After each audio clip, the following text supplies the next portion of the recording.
কলকাতার মর্মান্তিক ঘটনাতে আসল দোষী কারা, উঠে আসছে নয়া এক তথ্য। সিসিটিভি ফুটেজ ঘুরিয়ে দিল সম্পূর্ণ কেস। সিসিটিভি ফুটেজে একটা নয়, অর্থাৎ শুধু সঞ্জয় রায় নয়, 4টে আলাদা আলাদা চেহারাকে খুঁজে পাওয়া গেছে।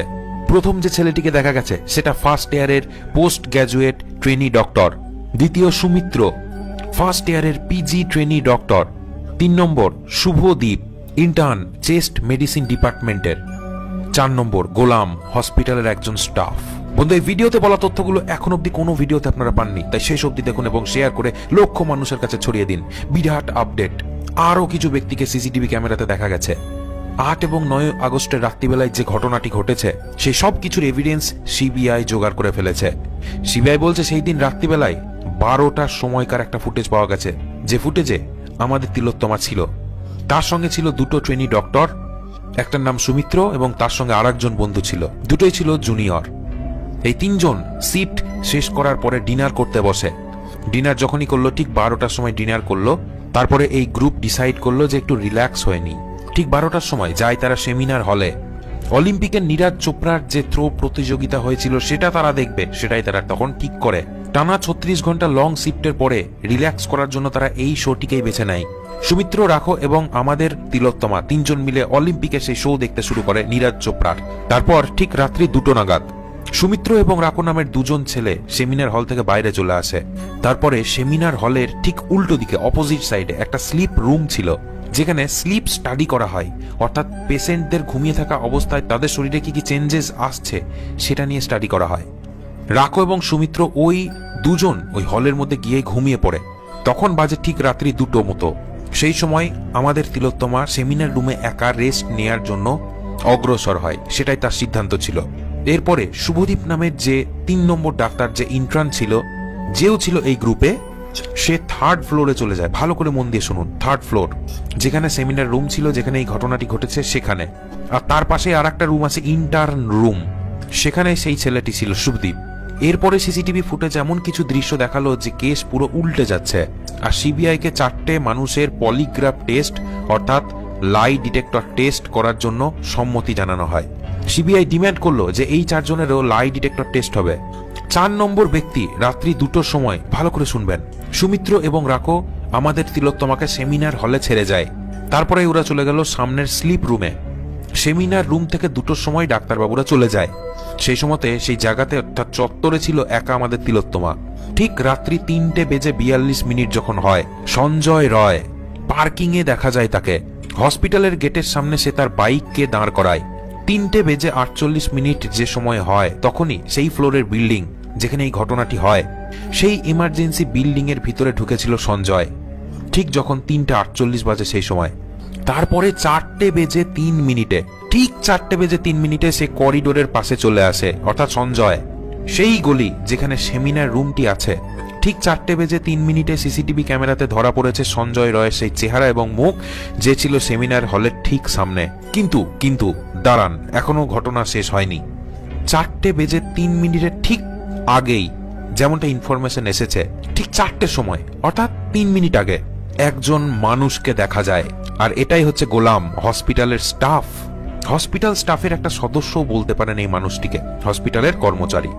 1st ফ্লোর থেকে 3rd ফ্লোরে গেছিল সিসিটিভি ক্যামেরাতে, এটাই দেখা যায় এই গোলাম নামের ব্যক্তি। তারপরেই 4:03 সময় সঞ্জয় রয়কে দেখা যায় সেমিনার রুমের সামনে।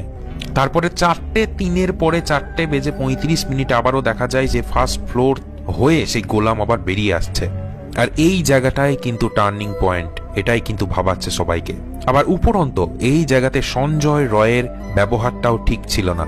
এবার প্রশ্ন হচ্ছে, গোলাম যখন 3rd ফ্লোর থেকে নিচে এলো 4:32, ঠিক সেই সময়তে সঞ্জয় আবারও সিসি ক্যামেরার সামনে আসে, অর্থাৎ সে কাজ সেরে বেরিয়ে আসছিল। তারপর ঠিক 4:37 সে তার বাইক নিয়ে হসপিটালের চত্বর ছেড়ে চলে যায়। এবার ঠিক এখানে কোন জায়গায় সমস্যাটা হচ্ছে ভালো করে শুনুন। সিবিআই যেটা নিয়ে ভাবছে ঠিক সেই জায়গাটা ভালো করে বলি। সেই ফ্লোরের মধ্যে যখন এই ঘটনাটি ঘটে, যেখানে এই ঘটনাটি ঘটে, সেখানে 4টে মানুষ ছিল। প্রথম হচ্ছে সেই বন্ধু সুমিত্র এবং রাকু, সেই দুজনা সেমিনার হলের ঠিক সামনে যেখানে স্লিপ রুম ছিল সেখানে তারা রেস্ট করছিল। আবার ওখানেই ওই ফ্লোরেই একটা ইন্টার্ন রুম আছে, যেখানে শুভদীপ নামের ছেলেটিও ছিল এবং রেস্ট করছিল। আর ঠিক ওই সময়তে গোলাম নামে স্টাফটিও, অর্থাৎ ঠিক ওই 30 মিনিটের মধ্যেই যখন সঞ্জয় এন্টার করে এবং যখন সঞ্জয় বেরিয়ে যায়, এই টাইম পিরিয়ডটার মধ্যেই গোলামও কিন্তু ওই ফ্লোরের মধ্যে যায়। 4 জন তো এমনিই ছিল সেই ফ্লোরে, একজন ট্রেনি ডক্টর, আমাদের তিলোত্তমা এবং তার আরো 2টো বন্ধু। আর সমস্যা হচ্ছে সেই 29 মিনিটের মধ্যে সবার থাকার সত্ত্বেও সেখানে এই ঘটনাটি ঘটে। মানে এই সকল ঘটনাটি ঘটেছে ওই 29 মিনিটের মধ্যে, টোটাল আধ ঘন্টার মধ্যে। এমনভাবে বডি ড্যামেজ করা হয়েছে যে শরীরের কোনো অঙ্গ প্রত্যঙ্গ ঠিক ছিল না। আর এই ঘটনাটি একটু হজম হচ্ছে না। 29 মিনিটের মধ্যে এত বিভৎসভাবে সেই সব কিছু করা কিন্তু একদম হিসেবে মিলছে না। এরপরে সঞ্জয় রয় মারাত্মক নেশা করেছিল, সিবিআই জানিয়ে দিয়েছে। এছাড়াও সে তার আগেই প্রমাণও দিয়েছে, কলকাতা পুলিশও একই কথা বলেছিল। এবার মেন প্রবলেম হচ্ছে এত কিছু ঘটনা ঘটার পরেও একটা সাউন্ড, একটা চিৎকার, একটা গলার আওয়াজও পাওয়া যায়নি সেই রুমের বাইরে। সেই ফ্লোরে থাকা আরো যে 3-4 জন ছিল তাদের কানেও কি সেই আওয়াজ যায়নি? প্রশ্ন একটাই সিবিআই এর। আবার উল্টো দিকে আর একটা খবর উঠে আসছে যে সেই ঘরের দরজা লক করা যেত না, কারণ তার শিকল ছিল ভাঙা।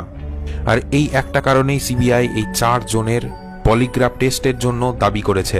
রাকো, সৌমিত্র, শুভদীপ এবং গোলাম, এই 4টে মানুষের পলিগ্রাফ টেস্ট হতে চলেছে। আর এই টেস্টটাও হবে আর কিছুক্ষণের মধ্যেই, কিছু সময়ের মধ্যেই। এটা এমন একটা টেস্ট যেখানে শরীরের উপরে ফিজিওলজিক্যাল যে চেঞ্জেস গুলো ঘটে সেগুলোকে ক্যাপচার করে। প্রচুর প্রশ্ন করা হবে, প্রাসঙ্গিক এবং অপ্রাসঙ্গিক, আর সেই সময় দেখা হবে শরীর কিভাবে রিয়াক্ট করছে। যাকে প্রশ্ন করা হবে তার শরীরের একাধিক জায়গাতে থাকবে বিভিন্ন সেন্সার এবং মেশিন লাগানো। যে সময়তে প্রশ্ন করা হয় সেই সময় হার্ট বিট চেক করা হয়, ব্লাড প্রেসার চেক করা হয়, ব্রিদিং রেট মানে নিঃশ্বাস প্রশ্বাস কিভাবে সে নিচ্ছে সেটাকে চেক করা হয়। এছাড়াও চেক করা হয় স্কিনের কন্ডাক্টিভিটি, কেউ কি কোনো প্রশ্নকে লুকিয়ে যাচ্ছে, এড়িয়ে যাচ্ছে, কোনো কি সত্যিকে গোপন করছে, এগুলোই চেক করা হয় এই লাই ডিটেক্টর টেস্টের মাধ্যমে। দেখুন, এই ঘটনাকে ঘটালো তার পিছনে প্রচুর প্রশ্ন আছে, অনেক কিছু ঘটতে পারে, অনেকে এই কাজ করতে পারে। কিন্তু নির্যাতিতার মা এবং বাবা, তাদের পরিবার সিবিআই কে যা যা বলেছে তা শুনলে অবাক হবেন। সিবিআই এর উপরে 100% আস্থা আছে, ভারত সরকারের উপরে 100% আস্থা আছে তার পরিবারে। পরিবার বলেছে যে 1-এর বেশি মানুষ ইনভলভ থাকতে পারে এই ঘটনার মধ্যে, এটা কোনো একজন মানুষের করা কাজ নয়, এটা তারা সন্দেহ করছে। এবার যদি হিসেব করা হয় তাহলে দেখতে পাবেন সেখানে 4 জন ব্যক্তি ছিল, আর ওই 4 জনের মধ্যে কেউ কিছু আওয়াজ শোনেনি। এত বড় ঘটনা ঘটে গেল। তো সেমিনার হল যেটা আছে, যেখানে ভিতরের আওয়াজ বাইরে আসে না, সেটাকে এমন ভাবে বানানো হয়েছে যে ভিতরের আওয়াজ যেন একটু লিক না করতে পারে, সাউন্ড প্রুফ বানানো হয়েছে সেই ঘরটিকে। তো এই কারণেও হতে পারে তার চিৎকার হয়তো বাইরে আসেনি, কিন্তু এর বাইরেও আরো অনেক সম্ভাবনা রয়েছে। আবার এটাও হতে পারে সেই কলেজের কর্তৃপক্ষেরই হাত আছে এটার উপরে। তো এর উপরে অনেক রকম থিওরি অনেক মানুষই দিচ্ছে, কিন্তু তাদের বিরুদ্ধে কোনো প্রমাণ বা সত্যতা নেই। দেখুন, সত্যতার প্রমাণ অনেক সময় না থাকলেও অনেক কিছু প্রুভ করা যায়।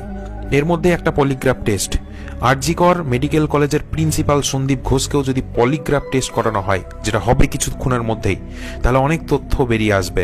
দেখুন, প্রশ্ন হচ্ছে এর মধ্যে কি কোনো বড় শক্তি লুকিয়ে আছে, বড় কারো কি হাত লুকিয়ে আছে? খাবারের মাধ্যমে কি কিছু মিশিয়ে খাইয়ে দেওয়া হয়েছিল? এর কারণে হয়তো সে পুরো ঘুমিয়েছিল, ঝিমিয়েছিল, কোনো আওয়াজও করতে পারেনি। সবকিছু পসিবল হতে পারে। 4-5-এর বেশি লোকও এখানে থাকতে পারে, আবার 2-3 জন ব্যক্তিও থাকতে পারে। সিবিআই যখন সবাইকে প্রশ্ন করে তখন সবার প্রশ্নের উত্তরগুলো নর্মাল ছিল না, ইনকনসিস্টেন্সি ছিল, ঠিকঠাক মিল ছিল না। সবার উত্তরে অর্থাৎ সবার জবাবেই যেন একটু গড় মিল পেয়েছে সিবিআই। এবার দেখা যাক ভবিষ্যৎ কি বলে। তো আপনার কি মনে হয়, জাস্টিস কি পাওয়া যাবে? অবশ্যই কমেন্ট সেকশনে কমেন্ট করে জানাবেন। ভিডিওটি দেখার জন্য অনেক ধন্যবাদ।